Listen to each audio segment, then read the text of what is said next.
柿子自古就有美好的文化寓意，柿谐音事，寓意着事事如意。小霞今天就带大家来做一款柿子月饼，来表示对大家的美好祝福。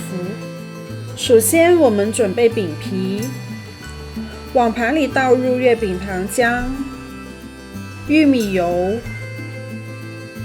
碱水，具体可以参考屏幕上的配方。再用打蛋器搅拌均匀，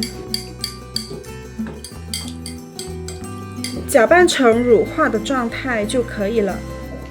然后倒入160克低筋面粉，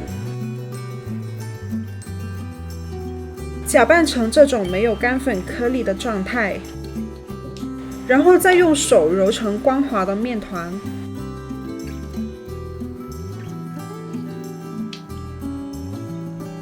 现在我们开始准备柿子和叶子的面团，先取出30克的面团做成叶子的颜色。我们要加入1克抹茶粉，揉成颜色均匀的绿色面团。再用保鲜膜密封包裹好，放在一边醒发2个小时。剩余的面团我们加入8克的金黄芝士粉，继续揉搓均匀。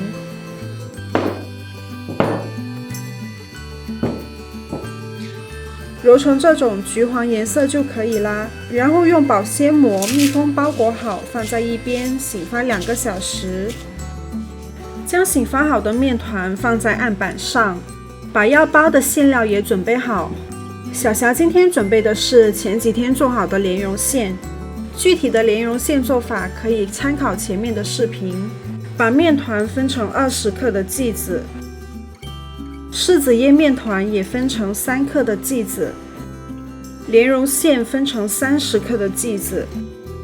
把面团压成中间稍厚、四周薄的饼皮，然后包入莲蓉馅，用虎口慢慢的收口，揉圆，放在一边备用。把绿色面团压扁，将模具叶子的部分填平，再把橘黄色面团放进模具里，按压出模型，一个好看的柿子月饼就出来了。当我看到自己亲手做出来的柿子月饼后，真的很有满足感。做好的柿子月饼，我们在上面喷一层薄薄的水雾。烤箱封炉模式170度预热后烤5分钟，然后快速拿出来晾凉，再转150度烤10分钟。好看的柿子月饼就做好啦！事事如意，甜蜜中秋，那么好看的柿子月饼，大家也赶紧行动起来吧！